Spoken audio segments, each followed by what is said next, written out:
जिस राज्य में सिंहासन किसी एक का नहीं था, जहां सत्ता घूमती थी और निर्णय टकराते थे, वहीं जन्म ले रहा था एक ऐसा षड्यंत्र जो पूरे राज्य को अंधकार में डुबो देने वाला था। और इस षड्यंत्र की जड़ था एक ऐसा व्यक्ति जो सबके सबसे करीब था।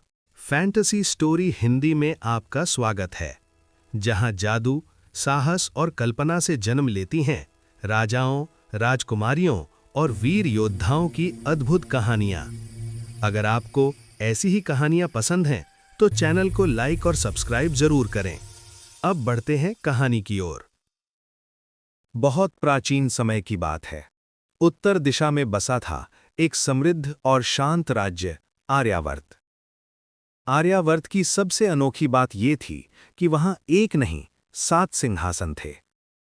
इन 7 सिंहासनों पर 7 भाई बैठते थे, लेकिन एक साथ नहीं। हर दिन केवल एक भाई राजा होता, अगले दिन दूसरा। इस प्रकार 7 दिनों में 7 भाइयों को राज्य चलाने का अवसर मिलता। ये व्यवस्था उनके पिता महाराज देवेंद्र ने बनाई थी। उनका मानना था कि जब सत्ता बटी होगी तो अहंकार नहीं पनपेगा। और सचमुच 7 राजा न्यायप्रिय, दयालु और प्रजा के प्रिय थे। उनके बीच एक अटूट नियम था कि कोई भी राजा दूसरे राजा के निर्णय को न बदलेगा न रद्द करेगा। इसी कारण राज्य में कभी अशांति नहीं फैली।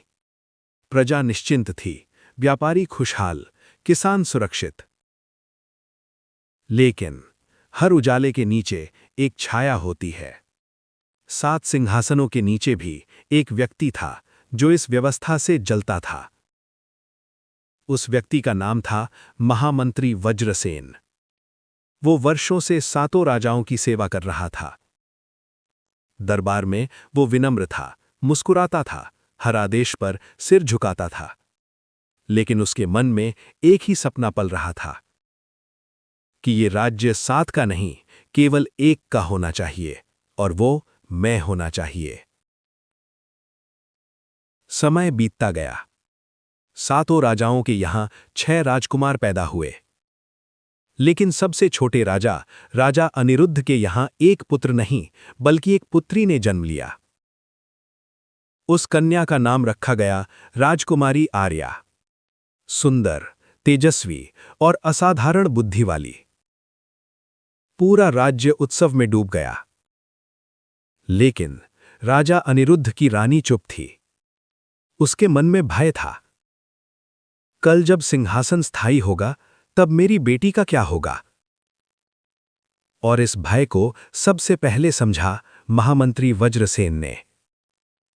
उसकी आंखों में एक चमक उभर आई, क्योंकि उसे लगने लगा था कि नियति अब उसके पक्ष में मुड़ सकती है। और उसी रात आर्यावर्त की धरती पर पहली बार अंधकार ने सांस ली। अगली सुबह आर्यावर्त के दरबार में अचानक शोर मच गया। दरवाजे पर खड़ी थी एक अत्यंत वृद्ध स्त्री। फटे वस्त्र, कांपते हाथ और आंखों में ऐसा दर्द जो शब्दों से बाहर था।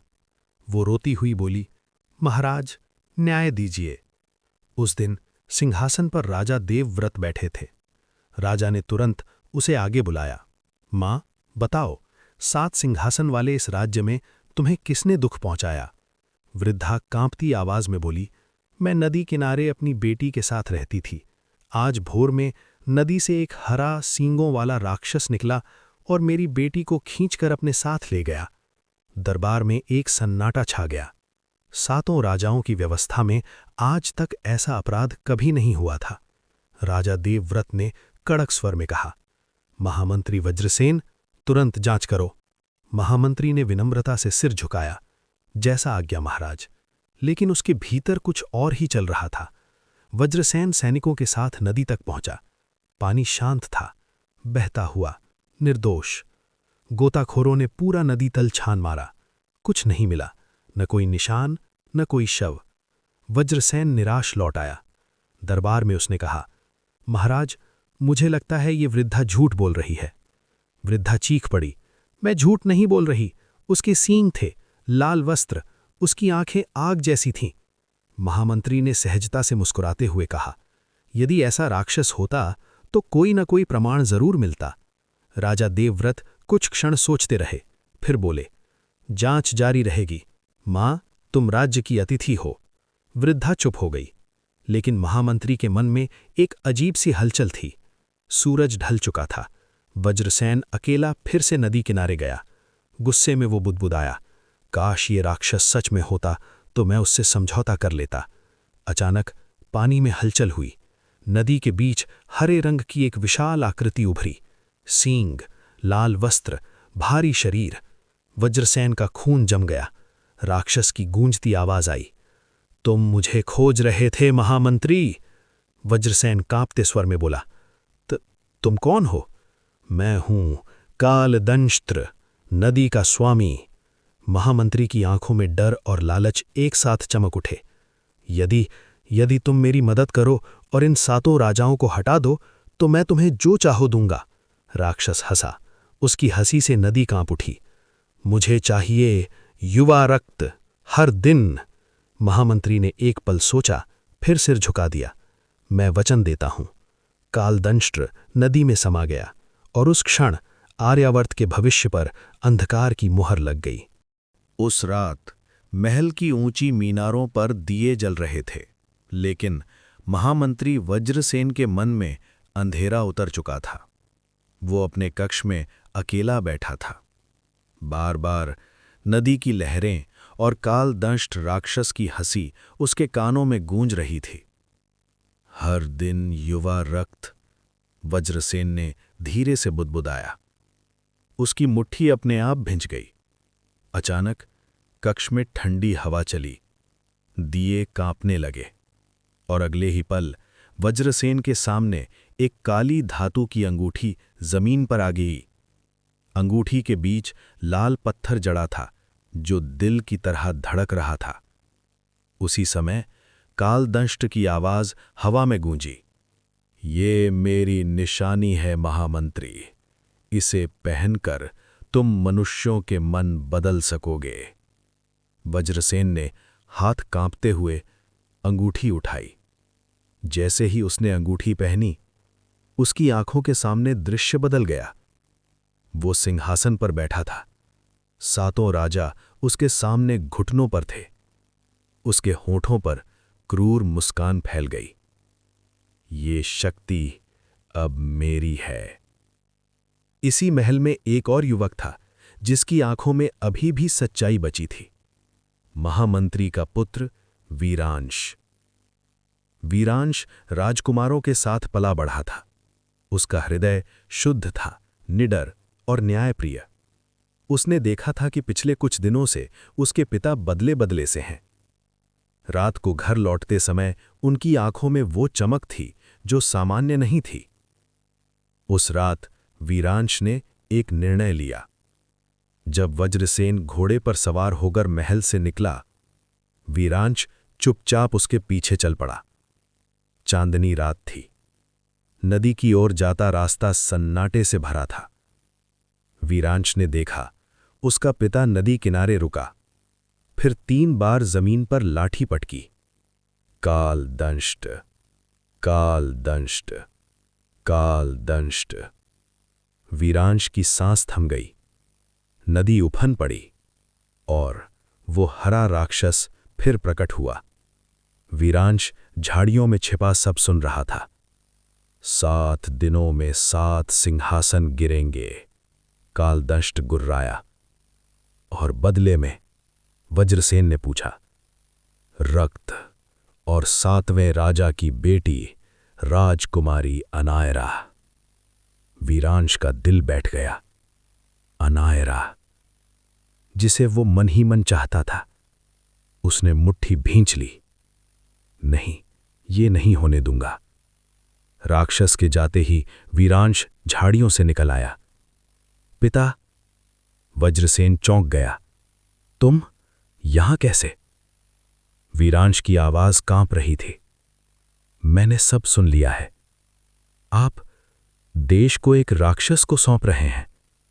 वज्रसेन का चेहरा पत्थर हो गया। तुम कुछ नहीं समझते वीरांश, ये शक्ति हमारे लिए है। नहीं, वीरांश चिल्लाया, ये विनाश है। क्षण भर में वज्रसेन ने अंगूठी चमकाई और वीरांश की आंखों के सामने अंधेरा छा गया। जब वीरांश को होश आया, वो एक अंधेरे कक्ष में बंधा हुआ था। दूर कहीं घंटियां बज रही थीं। 7 सिंहासन, 7 दिन और एक राजकुमारी जो खतरे में थी। अगली सुबह आर्यवर्त की हवा में कुछ बदला बदला सा था। महल के गलियारों में सन्नाटा था और सैनिकों की आंखों में अजीब सी कठोरता। उस दिन पहले सिंहासन पर राजा देवव्रत बैठे। महामंत्री वज्रसेन सामान्य से अधिक आत्मविश्वास में था। उसकी उंगली में वो काली अंगूठी हल्की हल्की लाल चमक छोड़ रही थी। दरबार में एक किसान न्याय मांगने आया। महाराज, मेरी जमीन जबरन छीन ली रही है। पहले राजा देवव्रत ऐसे मामलों में खुद उठकर किसान की बात सुनते थे, लेकिन आज राजा की आंखों में अचानक क्रोध भर आया। झूठ बोलता है, राजा गरजे। सिपाहियों, इसे बाहर फेंको। दरबार सन्न रह गया। महामंत्री धीरे से मुस्कुराया। पहला बीज अंकुरित हो चुका था। दूसरे दिन दूसरे सिंहासन पर राजा सोमराज बैठे। उन्होंने पहले राजा के आदेश को रद्द कर दिया। कल का निर्णय गलत था, उन्होंने कहा। उस किसान को दंड दिया जाएगा। दरबार में फुसफुसाहट फैल गई। 7 राजाओं की व्यवस्था में कभी ऐसा नहीं हुआ था कि एक राजा दूसरे के निर्णय को रद्द करे। महामंत्री एक एक करके सिंहासन के पास जाता। हर राजा के सामने वो बस एक पल के लिए अपनी अंगूठी उन्हें दिखा देता और राजा का मन बदल जाता। 3 ही दिनों में कर बढ़ गए, फरियाद बंद हो गई, सिपाहियों को छूट मिल गई। जो बोलता वो पीटा जाता, जो पूछता वो जेल में डाला जाता। प्रजा डरने लगी। राजाओं को क्या हो गया? लोग आपस में फुसफुसाने लगे। उधर वीरांश अब भी कैद में था। लोहे की जंजीरें, नमी भरी दीवारें, लेकिन उसकी आंखों में डर नहीं था। उसने देखा, दीवार पर एक छोटी दरार। उसी दरार से हल्की रोशनी अंदर आ रही थी। मुझे बाहर निकलना ही होगा, उसने खुद से कहा, क्योंकि उसे पता था यदि वो रुका तो 7 दिन पूरे होने से पहले सब कुछ नष्ट हो जाएगा। उसी समय महल के ऊपरी हिस्से में राजकुमारी अनायरा अपने कक्ष में खड़ी थी। उसने भी बदलाव महसूस किया था। सैनिकों का व्यवहार, राजाओं की चुप्पी और महामंत्री की बढ़ती शक्ति। उसे बार बार वीरांश की याद आ रही थी। वो आजकल दिखाई क्यों नहीं देता? उसका मन अशांत था। रात को फिर से नदी उफन पड़ी। कालदंष्ट की आवाज गूंजी, 3 सिंहासन हिल चुके हैं वज्रसेन, 4 और बाकी हैं। महामंत्री ने सिर झुकाया। सब कुछ योजना के अनुसार हो रहा है। राक्षस हंसा। याद रखना, 7वें दिन मुझे मेरा इनाम चाहिए। महामंत्री की आंखों में लालच और भय एक साथ चमके। रात और गहरी हो चुकी थी। महल की दीवारों के भीतर अब केवल डर की गूंज थी। अंधेरे कक्ष में वीरांश ने धीरे धीरे अपनी कलाई मोड़ी। जंजीर पुरानी थी। उसने दीवार की दरार से गिरता पानी देखा और उसी नमी से जंजीर पर लगातार घिसने लगा। हर घिसाव के साथ उसके हाथों से खून रिस रहा था। दर्द था, लेकिन इच्छा उससे कहीं बड़ी। अगर आज नहीं निकला तो कल सब खत्म हो जाएगा। एक तेज झटके के साथ छन, जंजीर टूट गई। वीरांश गहरी सांस लेकर खड़ा हुआ। वो साए की तरह चल रहा था। सैनिक अब उसके अपने नहीं थे। उनकी आंखों में दया नहीं, सिर्फ आदेश था। वीरांश स्तंभों के पीछे छिपता, रुकता, फिर आगे बढ़ता। उसे सीधा जाना था राजकुमारी अनायरा के कक्ष की ओर। अनायरा अपने कमरे में अकेली थी। बाहर सैनिकों की संख्या दोगुनी हो चुकी थी। उसे बार बार महामंत्री का विकृत चेहरा याद आ रहा था। तभी खिड़की के पास हल्की सी आहट हुई। अनायरा चौंक गई। कौन? धीमी आवाज आई। मैं हूं, वीरांश। अनायरा की आंखों में आंसू आ गए। वीरांश ने जल्दी जल्दी सब कुछ बता दिया। राक्षस, अंगूठी, 7 दिन और 7वां बलिदान। अनायरा कांप उठी। तो वो मुझे राक्षस को सौंपना चाहता है? वीरांश ने सिर झुका लिया। हां, लेकिन जब तक मैं जिंदा हूं, ऐसा नहीं होने दूंगा। उसी रात महामंत्री वज्रसेन ने अपना अगला कदम उठाया। उसने गुप्त आदेश दिया, आज पहली बलि चाहिए। नदी किनारे एक युवती को जबरदस्ती लाया गया। आसमान में बादल गरजे, नदी लाल होने लगी। कालदंष्ट उभनती लहरों से बाहर आया। उसकी आंखों में तृप्ति थी। शुरुआत हो चुकी है। महामंत्री कांपता हुआ देख रहा था। अब वो पीछे नहीं हट सकता था। महल में घंटी बजी। सैनिक वीरांश की तलाश में दौड़ पड़े। अनायरा ने वीरांश का हाथ पकड़ा। तुम्हें भागना होगा। वीरांश बोला, नहीं, अब भागने का समय नहीं, अब लड़ने का समय है। महल की घंटियां लगातार बज रही थीं। सैनिकों के बूट पत्थर के फर्श पर भारी आवाज कर रहे थे। पूरा महल वीरांश के नाम से गूंज रहा था। अनायरा ने जल्दी से एक गुप्त दरवाजा खोला। ये मार्ग पुराने महल की ओर जाता है, उसने फुसफुसाकर कहा। वीरांश उसके साथ अंधेरे रास्ते में उतर गया। पीछे से सैनिकों की आवाजें और तेज हो गईं। ये मार्ग एक प्राचीन कक्ष में खुलता था। दीवारों पर पुराने चित्र थे, राक्षसों, राजाओं और युद्धों के। अनायरा की नजर एक चित्र पर ठहर गई। उसमें एक हरा राक्षस दिखाया गया था, जिसके सीने पर चमकता हुआ एक चिन्ह था। ये वही है, वीरांश बुदबुदाया। कक्ष के बीच एक टूटी अलमारी थी, उसमें एक पुरानी पांडुलिपि। वीरांश ने जल्दी से उसे पढ़ा। उस पर लिखा था, नदी का राक्षस अमर नहीं है, उसकी शक्ति मानव लालच से जुड़ी है। जब उसका सहारा टूटे, वो स्वयं नष्ट हो जाएगा। अनायरा ने वीरांश की ओर देखा। उसका सहारा महामंत्री? वीरांश ने सिर हिलाया। उसी समय दूर से नदी की गड़गड़ाहट सुनाई दी। आसमान लाल हो रहा था। अनायरा खिड़की तक पहुंची। नीचे कालदंष्ट रक्त पी रहा था। महामंत्री घुटनों पर खड़ा कांप रहा था। अब वो राक्षस का गुलाम बन चुका है, वीरांश ने कहा। वीरांश ने अपनी तलवार मजबूती से पकड़ी। अगर वज्रसेन गिरेगा तो राक्षस भी गिरेगा। अनायरा ने डरी हुई आवाज में पूछा, और अगर तुम्हें कुछ हो गया तो? वीरांश मुस्कुराया, तो ये राज्य मुझे माफ कर देगा। सैनिक अब पास आ चुके थे। महामंत्री महल लौट रहा था और 7वां दिन अब दूर नहीं था। वीरांश दरवाजे की ओर बढ़ा। अब पीछे हटने का कोई रास्ता नहीं। महल के आंगन में अजीब सी शांति थी, लेकिन ये शांति तूफान से पहले की थी। महामंत्री वज्रसेन अब खुलेआम राजा की तरह बैठने लगा था। उसकी उंगली में काली अंगूठी पहले से ज्यादा तेज लाल चमक छोड़ रही थी। 7 राजाओं को अब भी कैद में रखा गया था और प्रजा डर के कारण खामोश थी। दरवाजे पर भारी कदमों की आवाज गूंजी। सैनिकों ने तलवारें खींच लीं, लेकिन अगले ही पल वे सब ठिठक गए। दरवाजे पर खड़ा था वीरांश। आंखों में डर नहीं, सिर्फ निर्णय। हट जाओ, उसने शांत स्वर में कहा। कुछ सैनिकों ने पीछे हटना ही बेहतर समझा। वज्रसेन हंसा। तुम अब भी मुझे रोकने आए हो? ये शक्ति तुम समझ नहीं सकते बेटे। वीरांश ने एक कदम आगे बढ़ाया। ये शक्ति नहीं, लालच है। महामंत्री की आंखें क्रोध से लाल हो गईं। वज्रसेन ने अंगूठी चमकाई। घुटनों पर आओ। लेकिन कुछ नहीं हुआ। दरबार में सन्नाटा छा गया। वीरांश मुस्कुराया। तुम भूल गए पिता, अंगूठी सिर्फ डर पर चलती है। वज्रसेन के हाथ कांपने लगे। मैंने ये सब तुम्हारे लिए किया, वज्रसेन चिल्लाया। वीरांश की आवाज भारी हो गई। जिस रास्ते पर निर्दोषों का खून बहता हो, वो रास्ता मेरा नहीं हो सकता। वज्रसेन ने तलवार उठाई, वीरांश ने भी।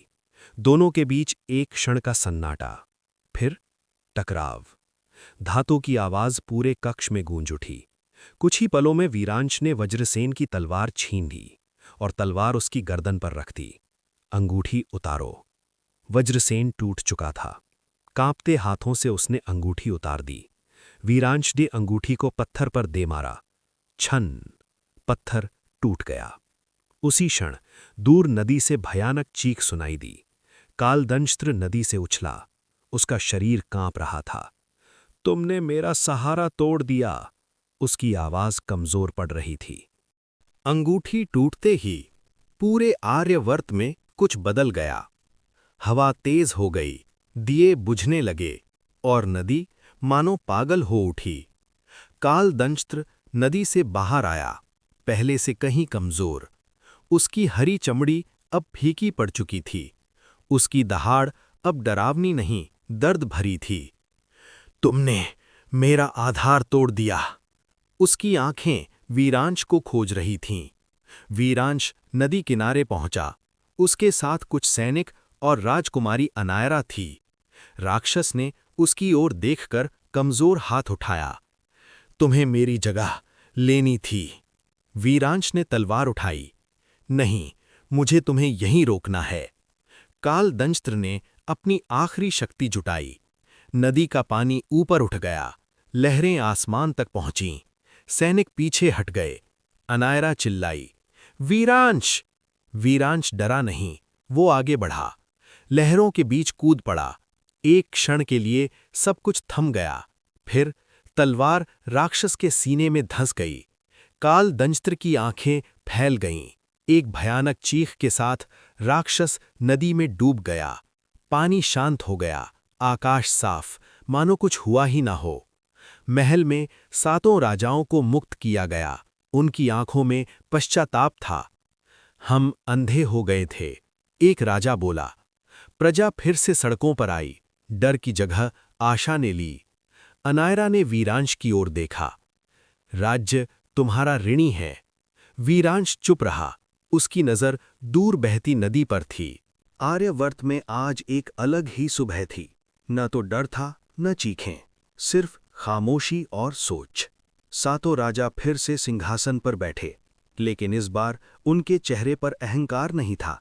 सामने खड़ा था वीरांश, सिर झुका हुआ, तलवार नीचे।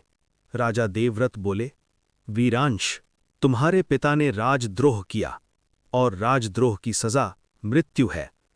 दरबार में सन्नाटा छा गया। अनायरा की सांस रुक गई। वीरांश ने धीरे से कहा, महाराज, मैं इसका विरोध नहीं करता। गद्दार का पुत्र होना भी एक दोष है। उसने घुटनों पर झुकते हुए कहा, यदि मेरे प्राणों से राज्य शुद्ध होता है तो मैं तैयार हूं। अनायरा आगे बढ़ाई, आंखों में आंसू। महाराज, यदि वीरांश न होता तो आज ये राज्य न होता। उसने अपने पिता को भी न्याय के लिए त्याग दिया। 7 राजा आपस में देखने लगे। लंबी चर्चा हुई। अंततः राजा सोमराज बोले, वीरांश अपराधी नहीं, प्रायश्चित है। उसका त्याग ही उसकी सजा है। वीरांश को दोष मुक्त किया जाता है और राज्य की रक्षा के लिए उसका नाम इतिहास में लिखा जाएगा। दरबार में हल्की सी तालियां बजीं। वीरांश ने सिर उठाया। मैं कोई पद नहीं चाहता, मेरा धर्म यहीं पूरा हुआ। उसने महल छोड़ने का निर्णय लिया। अनायरा चुपचाप उसे जाते देखती रही। महल के द्वार से वीरांश बाहर निकल चुका था। पीछे सिंहासन था, सत्ता थी, सम्मान था, लेकिन उसका मन हल्का था। आर्यवर्त की गलियों में लोग धीरे धीरे उसका नाम लेने लगे, वही है जिसने हमें बचाया। लेकिन वीरांश किसी प्रशंसा के लिए नहीं रुका। वो नदी की ओर बढ़ा। वही नदी जो कभी राक्षस की शक्ति थी, अब शांत बह रही थी। महल के झरोखे से अनायरा सब देख रही थी। उसके मन में एक युद्ध चल रहा था, राजकुमारी होना या मनुष्य होना। कुछ पल बाद उसने अपना मुकुट उतारा और महल से बाहर दौड़ पड़ी। नदी किनारे वीरांश रुका। पीछे से एक आवाज आई, क्या न्याय के लिए सिर्फ तुम ही सब कुछ त्यागोगे? वीरांश मुड़ा। अनायरा सामने खड़ी थी, आंखों में आंसू लेकिन चेहरे पर दृढ़ता। मैं सिंहासन नहीं चाहती, अनायरा बोली। मैं उस इंसान के साथ जीवन चाहती हूं जिसने सही को चुना। वीरांश की आंखें भर आईं। मेरा जीवन संघर्ष है, उसने कहा। अनायरा मुस्कुराई, तो मैं उस संघर्ष में तुम्हारे साथ चलूंगी। कुछ ही दिनों बाद सातों राजा स्वयं नदी तट पर आए। राजा देवव्रत बोले, जिसने राज्य बचाया वो राज्य से दूर नहीं रह सकता। हम अनायरा का विवाह वीरांश से करते हैं और उसे 7वें सिंहासन का उत्तराधिकारी घोषित करते हैं। पूरा आर्यवर्त दीपों से सज गया। नदी किनारे विवाह हुआ। जहां कभी अंधकार था वहीं मंगल गीत गूंज उठे। वीरांश और अनायरा साथ खड़े थे, समान, न्यायप्रिय, दृढ़। कुछ समय बाद 7 सिंहासन नई पीढ़ी को सौंपे गए, लेकिन एक बात बदली। अब सत्ता नहीं, कर्तव्य सर्वोपरि था। आर्यवर्त फिर से शांति और न्याय का प्रतीक बन गया। रात को वीरांश और अनायरा नदी किनारे खड़े थे। पानी शांत था। अनायरा बोली, लगता है नदी ने भी सब माफ कर दिया। वीरांश ने धीरे से कहा, जब इंसान लालच छोड़ दे तो अंधकार खुद हार जाता है।